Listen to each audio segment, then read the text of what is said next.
the kettlebell swing, I want to review a couple of things. So your swing looks good overall, right? There's a lot of interesting research on the kettlebell swing, but one of the big effects is the fact that the weight is going more along a horizontal trajectory is different than another hip hinge type of movement like a deadlift where the force is going up and down. It actually has an opposite shearing effect on your spine. It's a very good movement for you to train. You're doing yourself a lot of good by practicing working at speed and sparing your spine and learning to load into your hips. But I do think in terms of moving forward, I think it's a movement I'd like to clean up some of the details on so that you have a better idea of what we're trying to accomplish. Looks good, keep working on it, but here's some things to think about the next time you hit it.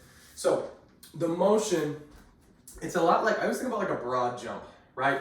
If I was gonna stand here and jump as far forward as I could, right, I would kind of intuitively know how to like load through my hips and then explode forward, right? That's the same motion as the kettlebell swing if I just didn't actually jump, right? So this is all the motion is, okay? So the general angle, right? If I look at the bottom position, the relationship between my knees, my hips, and my shoulders is important, right? If my hips come really high and my shoulders drop to where my shoulders and hips are level, that's placing a lot more stress on my back. If my hips drop to where they're level with my knees, right, now I'm placing a lot more work on my legs.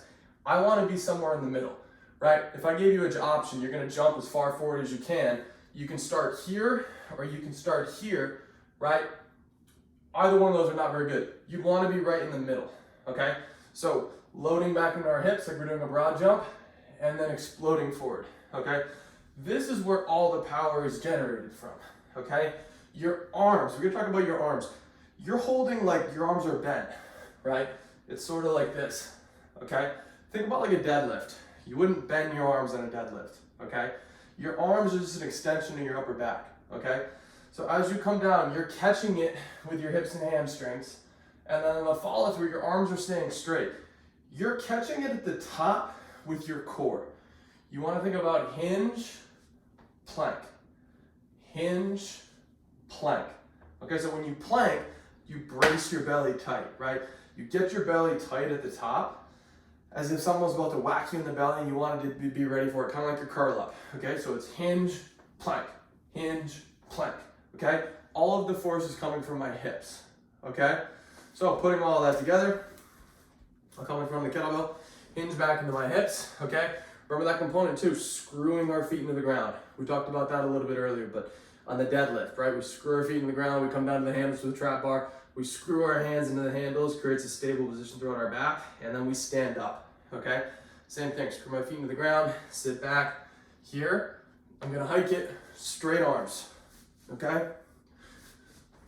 Now I'll preface one last thing on the straight arms, okay?